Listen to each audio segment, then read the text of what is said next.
From NPR News in Washington, I'm Lakshmi Singh. BlackBerry, once a dominant force in the smartphone market before the iPhone came on the scene, is selling itself to a consortium. The group, led by Fairfax, is buying BlackBerry for $4.7 billion. Trading of the company's stock was halted in advance of the news. BlackBerry shares dropped sharply after the company announced Friday a nearly $1 billion loss and confirmed plans to lay off 4,500 workers.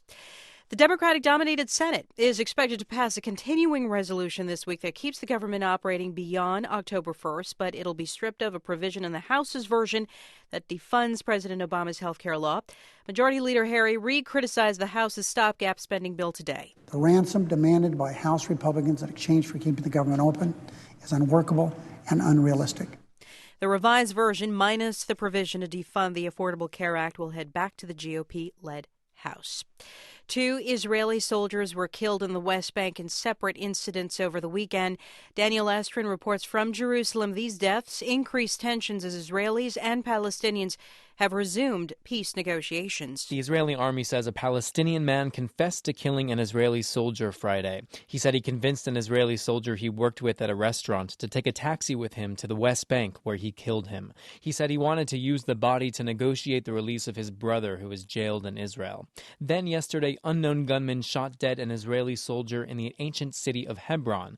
In response, Israeli Prime Minister Benjamin Netanyahu said he would strengthen Jewish settlement activity and promised to allow settlers to return to a contested house in the city, which Israel evicted them from last year. For NPR News, I'm Daniel Estrin in Jerusalem. President Obama is gearing up for tomorrow's annual UN General Assembly. He's expected to address the Middle East peace process, as well as the Syria crisis and Iran's disputed nuclear program. Earlier today, Iran announced it had freed 80 prisoners jailed in political crackdowns, offering another possible diplomatic boost for the country's new president as he heads to the UN gathering. Speaking of, the administration striking an optimistic tone about the prospects of nuclear talks with Iran's new president. The Islamic Republic's foreign minister, Javad Zarif, is expected to meet on the sidelines of the UN gathering with counterparts from 6 other nations that want Iran to halt its atomic work. Secretary of State John Kerry said today that he welcomes Zarif's commitment to a serious response. In Iraq, authorities say a suicide bomber killed at least 14 people and wounded more than 30 in Baghdad. The victims were attending a Sunni funeral in the Dora neighborhood of the Iraqi capital. The attack was carried out a day after a string of deadly violence, mainly on a Shiite funeral in the capital that claimed more than 100 lives. U.S. stocks have been trading lower. This is NPR News.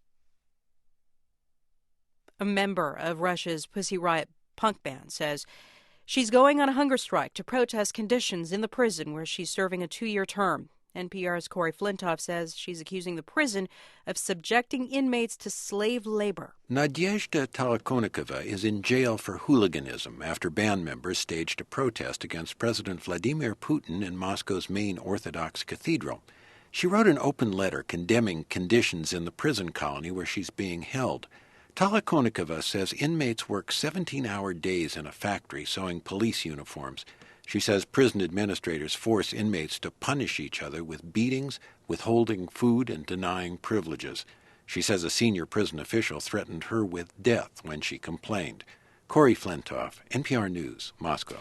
The number of child laborers involved in hazardous work is down, but not nearly as much as previously projected. We have the latest from NPR's Windsor Johnston. A UN labor agency report says child laborers who work in hazardous conditions fell by half to 85 million from 2000 to 2012. Globally, the report showed the number of child workers dropped by a third during that 12-year period, down to 168 million from 248 million. The UN agency attributes the decline to national child labor laws and efforts to provide more social protection and education for children. But it says because of over-optimistic goals set by the world in 2006, the probability of reaching a zero status is low in the next 3 years. Windsor Johnston, NPR News, Washington. I'm Lakshmi Singh, NPR News.